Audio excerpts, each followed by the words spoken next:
Technology ಭಾಳ ಮುಂದುವರೆದಿದೆ. ಇಂಥ ಒಂದು ಟೆಕ್ನಾಲಜಿ ಮುಂದುವರೆದಂಥ ಒಂದು ಕಾಲದಲ್ಲಿ ಈಗ ಮತ್ತೆ ಆ ಟೆಕ್ನಾಲಜಿನ ಬದಿಗಿಟ್ಟು ಬ್ಯಾಲೆಟ್ ಪೇಪರ್ಗೆ ಹೋಗ್ತಕ್ಕಂಥ ಅಗತ್ಯತೆ ನನಗಂತೂ ಕಾಣ್ತಾ ಇಲ್ಲ.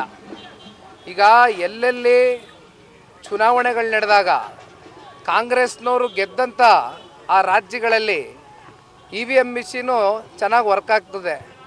ಎಲ್ಲೆಲ್ಲಿ ಸೋಲ್ತಾರೆ ಅಲ್ಲೆಲ್ಲ EVM ಮಿಷಿನ್ ಮೇಲೆ ಮತ್ತೇನೋ ಒಳಗಡೆ ಟ್ಯಾಂಪ್ರಿಂಗ್ ಮಾಡಿಬಿಟ್ಟಿದ್ದಾರೆ, ಮತ್ತಿನ್ನೇನೋ ಬೇರೆ ಬೇರೆ ರೀತಿ ಕೈ ಆಡಿಸ್ಬಿಟ್ಟಿದ್ದಾರೆ ಅಂತ ಹೇಳೋದನ್ನು ಬಿಟ್ಟು ಬ್ಯಾಲೆಟ್ ಅಂತಕ್ಕಂಥದ್ದು ಇವತ್ತು ಅವಶ್ಯಕತೆ ಇದೆಯೇನಣ್ಣ? ಇಷ್ಟೆಲ್ಲ ಕಾಲ ಮುಂದುವರೆದಿದೆ. ಏನು ಉದ್ದೇಶ ಸರ್ ಈ ಬ್ಯಾಲೆಟ್ ಪೇಪರ್ ನಿರ್ಧಾರದಿಂದ? ಅಲ್ಲ, ಉದ್ದೇಶ ಏನಿದೆ ಅವ್ರನ್ನೇ ಕೇಳಬೇಕಪ್ಪ. ಯಾಕೆಂದರೆ ಜನ ಇವತ್ತು ಕೈಯಲ್ಲಿ ಸ್ಮಾರ್ಟ್ಫೋನ್ ಇರ್ತಕ್ಕಂಥ ಒಂದು ಕಾಲ. ಇಂಥ ಕಾಲದಲ್ಲಿ ಟೆಕ್ನಾಲಜಿನ ಇನ್ನೂ ಹೆಚ್ಚಾಗಿ ಬಳಸ್ಕೊಳ್ಳೋದನ್ನು ಬಿಟ್ಟು ಇನ್ನು ಅದನ್ನು ಮತ್ತೆ ಬ್ಯಾಲೆಟ್ ಪೇಪರ್ ಮತ್ತೆ 25 ವರ್ಷ 30 ವರ್ಷ ಹಿಂದಿನ ಸಿಸ್ಟಮ್ನ ಅಳವಡಿಕೆ ಮಾಡೋದರಲ್ಲಿ ಅರ್ಥ ನಮಗಂತೂ ಕಾಣೋದಿಲ್ಲ. ಆದಿ ಬೀದಿಲಿ ಚರ್ಚೆ ಮಾಡುವಂಥ ವಿಚಾರನ ಇದು? ನೋಡಪ್ಪ, ನಾನು ಈ ಪಕ್ಷದ ಸಾಮಾನ್ಯ ಕಾರ್ಯಕರ್ತ.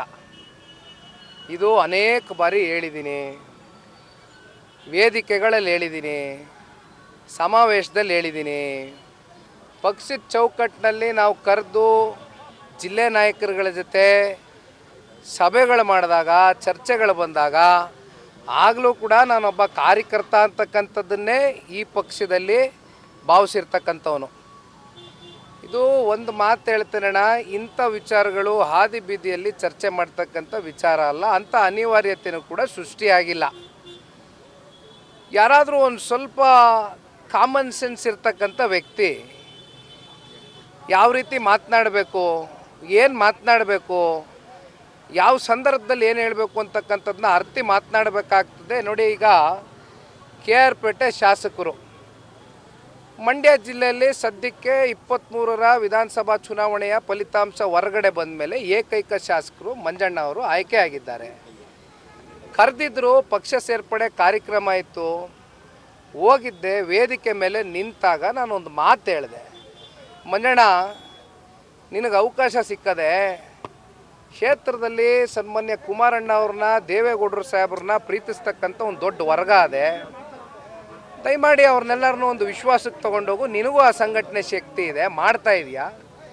ಇನ್ನು ಮತ್ತೆ ಜನಗಳನ್ನ ವಿಶ್ವಾಸಕ್ಕೆ ತೊಗೊಂಡು ಮುಂದೆ ಮತ್ತೆ ಆರಿಸಿ ಬರೋದಕ್ಕೆ ಏನು ಮಾಡಬೇಕು ಮಾಡೋಣ ನೀನು ಅಂತ ನಾನು ಹೇಳಿದೆ. ಇದು ಹಾಲಿ ಶಾಸಕರು ಇರ್ತಕ್ಕಂಥ ಒಂದು ಕ್ಷೇತ್ರ. ತಪ್ಪೇನಿದೆ? ಅಲ್ಲಿ ಬಂದಿರತಕ್ಕಂಥವ್ರು ಯಾರಪ್ಪ? ಪಕ್ಷದ ಅಭಿಮಾನಿಗಳು, ಕಾರ್ಯಕರ್ತರು, ಮುಖಂಡರುಗಳು. ಸೇರ್ಪಡೆ ಕಾರ್ಯಕ್ರಮ ಜೊತೆಯಲ್ಲಿ ಅಲ್ಲಿದ್ದಂಥ ಹೋಬಳಿಗೋ ಅಥವಾ ಗ್ರಾಮ ಪಂಚಾಯತಿಗೋ ಅಲ್ಲಿ ಸೇರಿರ್ತಕ್ಕಂಥ ಮತದಾರರು ಇದ್ದರು. ತಪ್ಪೇನು ಹೇಳಿದ್ದೀನಿ? ಶಾಸಕರಿದ್ದಾರೆ, ಆಯ್ಕೆ ಮಾಡೋದಕ್ಕೆ ಏನು ಮಾಡಬೇಕು, ಮುಂದೆ ಜನ ಮತ್ತು ನೀವು ದುಡಿರಿ, ಜನಗಳ ಜೊತೆ ಗುರುತಿಸ್ಕೊಳ್ಳಿ ಅಂತ ಹೇಳಿದ್ದೀನಪ್ಪ. ನೀವು ಆಮೇಲೆ ಬಂದು ಮೈಕ್ ಹಿಡಿದ್ರಿ. ನಾನೇನು ಹೇಳಿದೆ? ನೋಡಪ್ಪ, ಈ ಮೈತ್ರಿ ಚರ್ಚೆ ಆಗಿರುವಂಥದ್ದು ಮೇಲ್ಮಟ್ಟದಲ್ಲಿ. ಒಂದು ಕಡೆ ನಮ್ಮ ಮಿತ್ರ ಪಕ್ಷ ಭಾರತೀಯ ಜನತಾ ಪಾರ್ಟಿ ಒಂದು ರಾಷ್ಟ್ರೀಯ ಪಕ್ಷ, ನಮ್ಮದು ಒಂದು ಪ್ರಾದೇಶಿಕ ಪಕ್ಷ.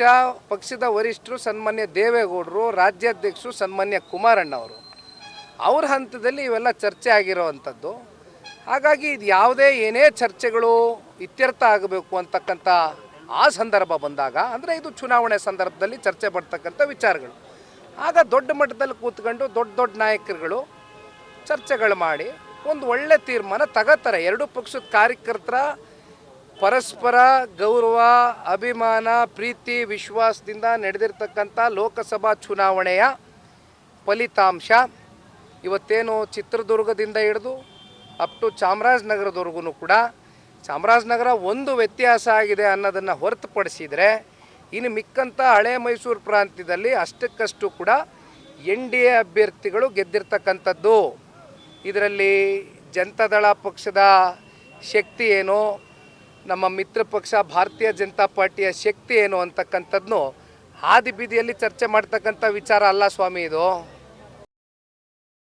ರಾಷ್ಟ್ರ ಮತ್ತು ರಾಜ್ಯ ಮಟ್ಟದಲ್ಲಿ ಜೆಡಿಎಸ್ ಮತ್ತು ಬಿಜೆಪಿ ಪಕ್ಷದ ಮೈತ್ರಿಯು ಸದೃಢವಾಗಿದ್ದು, ಮಾಜಿ ಸಚಿವ ಕೆಸಿ ನಾರಾಯಣ್ ಗೌಡ ಅವರು ಎನ್ಡಿಎ ಮೈತ್ರಿಕೂಟದ ಸಂಘರ್ಷಕ್ಕೀಡಾಗುವ ಹೇಳಿಕೆ ನೀಡಬಾರದು ಎಂದು ಕೆಆರ್ಪೇಟೆ ಶಾಸಕ ಎಚ್ಟಿ ಮಂಜು ಮನವಿ ಮಾಡಿದರು. ಸುದ್ದಿಗೋಷ್ಠಿಯಲ್ಲಿ ಮಾತನಾಡಿದ ಅವರು, ದೇಶದಲ್ಲಿ ಬಿಜೆಪಿಯೊಂದಿಗಿನ ಮೈತ್ರಿ ಶಾಶ್ವತವಾಗಿ ಮುಂದುವರಿಯಲಿದೆ. ಇದಕ್ಕೆ ಧಕ್ಕೆಯಾಗುವಂತೆ ಯಾರಾದರೂ ಪ್ರಚೋದಿಸಿದರೆ ಪ್ರತಿಕ್ರಿಯೆ ನೀಡದಂತೆ ಪಕ್ಷದ ವರಿಷ್ಠರು ಸೂಚನೆ ನೀಡಿದ್ದಾರೆ.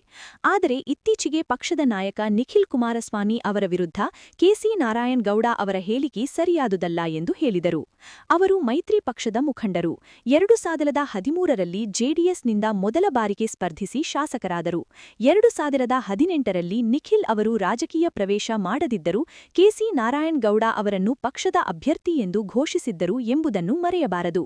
ಎಚ್ಡಿ ದೇವೇಗೌಡರ ಕುಟುಂಬದ ನೆರವಿಲ್ಲದೆ ರಾಜಕೀಯವಾಗಿ ಬೆಳೆಯಲು ಸಾಧ್ಯವಿರಲಿಲ್ಲ. ಅವರು ನಡೆದು ಬಂದ ಹಾದಿಯನ್ನು ಮರೆಯಬಾರದು. ಅವರು ಅನುಭವಿ ಹಿರಿಯ ರಾಜಕಾರಣಿಗಳು. ಪದೇ ಪದೇ ಈ ರೀತಿಯ ಹೇಳಿಕೆ ನೀಡಬಾರದು ಎಂದರು. ಒಬ್ಬರು ಅವ್ರ ಪಕ್ಷದ ಮಾಜಿ ಪುರಸಭಾ ಸದಸ್ಯರು ಬಂದರು ನಮ್ಮ ಮನೆಗೆ ಯಾವುದೊಂದು ಕೆಲಸದ ವಿಚಾರಕ್ಕೆ. ಅವ್ರದ್ದು ಹುಟ್ಟದಬ್ಬ ಇತ್ತು ಅವತ್ತು. ಅವರ ಬೇರೆ ಪುರಸಭಾ ಸದಸ್ಯರು ಅವ್ರ ಕೊಲೀಗ್ಸ್ ಎಲ್ಲ ಬಂದಿದ್ದರು. ಅಣ್ಣ ನಂದೀಶ್ ಅವ್ರು ಹುಟ್ಟದಬ್ಬ ಇವತ್ತು ಅಂತ ಹೇಳಿದ್ರು.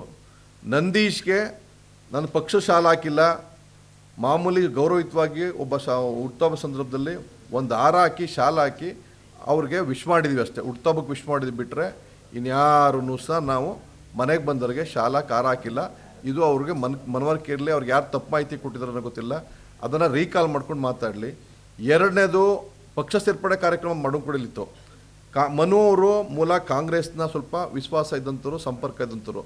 ಮನು ಕಾಂಗ್ರೆಸ್ ಮನು ಅವ್ರನ್ನ ನೇತೃತ್ವದಲ್ಲಿ ಮನುನ ಸೇರ್ಪಡೆ ಮಾಡಿಕೊಂಡು ಆ ಸಂದರ್ಭದಲ್ಲಿ ಸ್ವಾಭಾವಿಕವಾಗಿ ಕೆಲವು BJP ಕಾರ್ಯಕರ್ತರು, ಬೇಡ ನೀವು ಆತ್ಮೀಯವಾಗಿದ್ದೀರಿ, ವಿಶ್ವಾಸ ನಡ್ಕೊಂಡು ಹೋಗ್ತಾ ಇದ್ದೀರಿ, ನಿಮ್ಮ ವಿಶ್ವಾಸ, ನಿಮ್ಮ ನಡವಳಿಕೆ, ನಿಮ್ಮ ಒಂದು ಇದಕ್ಕೆ ನಾನು ನಿಮ್ಮ ಜೊತೆ ಕೆಲಸ ಮಾಡಬೇಕು ಅಂತ ಸ್ವಾಭಾವಿಕವಾಗಿ ವಾಲಂಟ್ರಿ ಬರ್ತೀವಿ ಅನ್ನೋ ಮಾತನ್ನು ವ್ಯಕ್ತಪಡಿಸಿ ಒಂದು 15-20-30 ಜನ ಬಂದು ನಮ್ಮ ಜೊತೆ ಸೇರ್ಪಡೆ ಆದರು.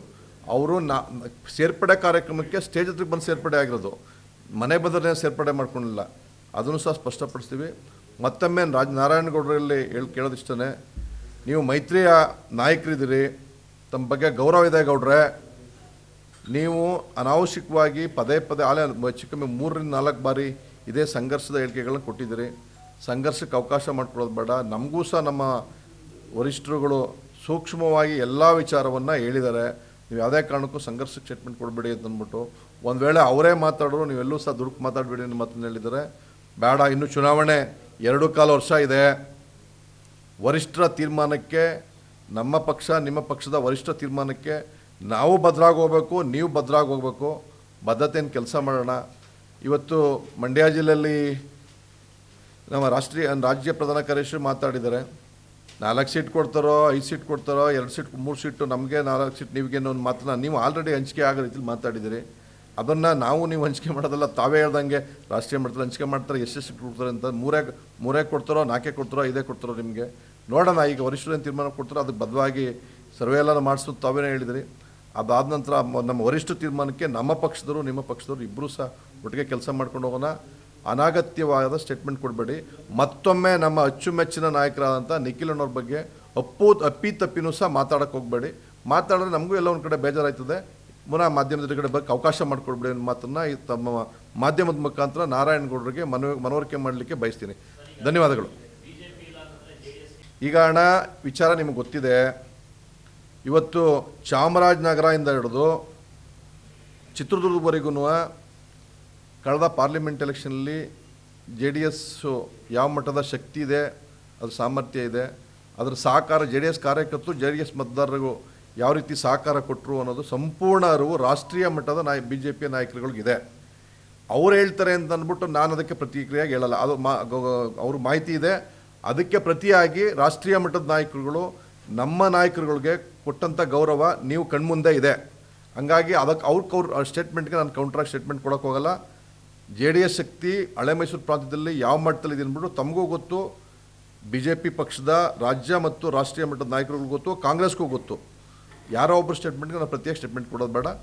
ಸಂಪೂರ್ಣವಾಗಿ ಹಳೆ ಮೈಸೂರು ಪ್ರಾಂತ್ಯದಲ್ಲಿ JDS ಪ್ರಬಲವಾಗಿದ್ದೀವಿ. ಅದರಲ್ಲಿ ಯಾವುದೇ ರೀತಿಯ ಅನುಮಾನ ಬೇಡ. ಇವಾಗಲೂ ಇದು, ಹಿಂದೆನೂ ಇದ್ದೀವಿ, ಈಗಲೂ ಇದ್ದೀವಿ, ಮುಂದೆನೂ ಇರ್ತೀವಿ. ಗೋಷ್ಠಿಯಲ್ಲಿ ಕೆಆರ್ಪೇಟೆ ಟಿಎಪಿಸಿಎಂಎಸ್ ಅಧ್ಯಕ್ಷ ಬಲದೇವ್, ಜಿ ಪಂಚಾಯತ್ ಮಾಜಿ ಸದಸ್ಯ ಮೋಹನ್, ಜೆಡಿಎಸ್ ತಾಲೂಕು ಯುವ ಘಟಕದ ಅಧ್ಯಕ್ಷ ರವಿ, ಮಾದೇವು ಇದ್ದರು. ಕಳೆದ ಲೋಕಸಭಾ ಚುನಾವಣೆ ವೇಳೆ ನಾನು ಗೆದ್ದರೆ ಮೇಕೆದಾಟು ಯೋಜನೆಗೆ ಕೇವಲ 5 ನಿಮಿಷದಲ್ಲಿ ಅನುಮತಿ ಕೊಡಿಸುತ್ತೇನೆ ಎಂದು ಎಚ್.ಡಿ. ಕುಮಾರಸ್ವಾಮಿ ಜಿಲ್ಲೆಯ ಜನತೆಗೆ ವಾಗ್ದಾನ ಕೊಟ್ಟಿದ್ದರು. ಆದರೆ 2 ವರ್ಷವಾದರೂ ಯೋಜನೆಗೆ ಅನುಮತಿಯೂ ಇಲ್ಲ, ಬಜೆಟ್ನಲ್ಲೂ ಮಂಡ್ಯ ಜಿಲ್ಲೆಗೆ ಏನೂ ಇಲ್ಲ ಎಂದು ಶಾಸಕ ಕೆಎಂ ಉದಯ್ ಕೇಂದ್ರ ಸಚಿವ ಕುಮಾರಸ್ವಾಮಿ ವಿರುದ್ಧ ವಾಗ್ದಾಳಿ ನಡೆಸಿದರು. ಮದ್ದೂರು ತಾಲೂಕಿನ ಹಳ್ಳಿಕೆರೆ, ಕೆ. ಬೆಳ್ಳೂರು ಗ್ರಾಮಗಳಲ್ಲಿ ಸಿಸಿ ರಸ್ತೆ ಮತ್ತು ಚರಂಡಿ ಕಾಮಗಾರಿಗಳಿಗೆ ಚಾಲನೆ ನೀಡಿ ಅವರು ಮಾತನಾಡಿದರು.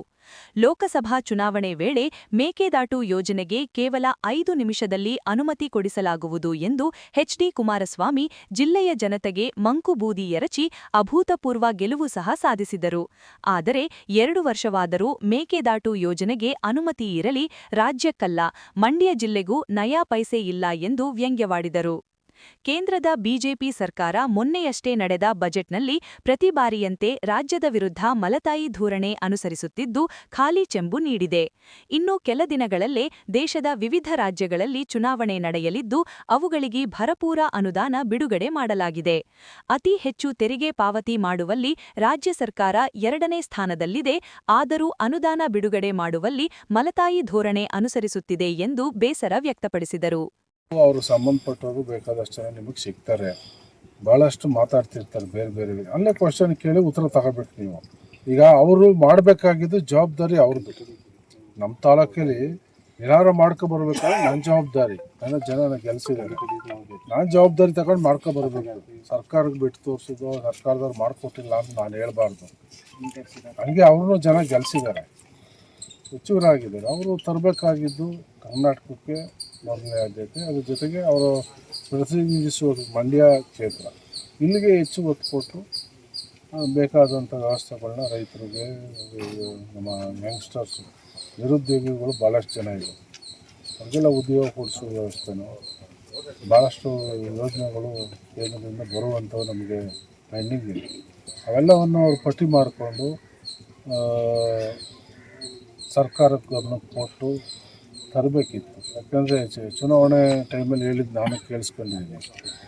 ಮೇಕೆದಾಟು ಯೋಜನೆ 5 ನಿಮಿಷ, ಮೋದಿಯವ್ರಿಗೆ ಹಿಂಗೆ ಹೇಳ್ಬಿಟ್ಟು 5 ನಿಮಿಷದಲ್ಲಿ ಮಾಡಿಸ್ಕೊಬರ್ತೀನಿ ಅಂದರು. ಈಗ ಅವಕಾಶ 1.5 ವರ್ಷ ಆಯಿತು, ಬಜೆಟಲ್ಲೂ ಏನೂ ಕೊಡಲಿಲ್ಲ. ಅದ್ರ ಬಗ್ಗೆ ನೀವು ಅವ್ರನ್ನೇ ಕ್ವಶನ್ ಕೇಳಿ, ಜನ ಇದ್ರ ಬಗ್ಗೆ ಅವ್ರೇನು ತೀರ್ಮಾನ ಮಾಡಬೇಕು ಒಂದು ಯೋಚನೆ ಮಾಡ್ತಾರೆ. ಕೇಂದ್ರ ಬಜೆಟ್ ಬಗ್ಗೆ ಏನು ಹೇಳ್ತಾರೆ? ಏನೇನು ಇಲ್ವಲ್ಲ, ನಮಗೆ ಪಂಗನಾಮ, ಮೂರ್ನಾಮ ಯಾರು ಹಾಕಿದ್ರು ಮೊನ್ನೆ ನೋಡಿದೆ ಫೇಸ್ಬುಕ್ಕಲ್ಲಿ. ಮೂರ್ನಾಮನೆ ಕರ್ನಾಟಕಕ್ಕೆ, ಒಟ್ಟಾರೆ ಮಂಡ್ಯಕ್ಕೆ ಬಿಡಿ, ಕರ್ನಾಟಕಕ್ಕೆ ಮೂರ್ನಾಮ. ಸರ್, ಮೋರ್ ಎಸ್ಪೆಷಲಿ ತಾವು ಹೇಳ್ದಂಗೆ ಜಿಲ್ಲೆಗೂ ಏನೋ ಬರ್ತೀರಾ? ನೀವು ಹೆಂಗೆ ಬೇಕಾದ್ರೂ ಅರ್ಥೈಸ್ಕೊಳ್ಳಿ. ನನ್ನ ಏನು ಅಂದರೆ, ಜನ ನಮಗೆ ಜವಾಬ್ದಾರಿ ಕೊಟ್ಟು ಕೆಲಸದ ಮೇಲೆ ನಾವು ಅವರ ನಿರೀಕ್ಷೆ 100 ಇರ್ತದೆ. 100 ಮಾಡೋಕ್ಕಾಗದೇ ಅಟ್ಲೀಸ್ಟು ಅವ್ರ ಸಮಾಧಾನಕಾರ 20, 30, 50% ಆದರೂ ನಾವು ಕೆಲಸ ಮಾಡಬೇಕು. ಇಲ್ಲಾಂದರೆ ನಾವು ಇಂಥದಕ್ಕೆ ಬರಬಾರ್ದು. ನನಗೂ ಬೇಕಾದಷ್ಟು ಉದ್ಯೋಗಗಳು, ವ್ಯವಹಾರಗಳು ಇತ್ತು, ಆದರೂ ಎಲ್ಲನೂ ಬಿಟ್ಟು ನಿಂತ್ಕೊಂಡಿವಿ. ಯಾಕೆಂದರೆ ಜನರು ಜವಾಬ್ದಾರಿ ಕೊಟ್ಟಾಗ ನಾಳೆ ಅನ್ಬಾರ್ದು, ಬೆಳ್ಳು ತೋರಿಸ್ಬಾರ್ದು ನಮ್ಮ ಬಗ್ಗೆ. ಅದಕ್ಕೋಸ್ಕರ ನಾವು ಆ ಜವಾಬ್ದಾರಿನ ನಿಭಾಯಿಸೋಕ್ಕೆ ಪ್ರಾಮಾಣಿಕವಾಗಿ ಪ್ರಯತ್ನವನ್ನು ಮಾಡ್ತಾಯಿದ್ವಿ. ಈಗ ಅಬಕಾರಿ ಸಚಿವರು ರಾಜೀನಾಮೆ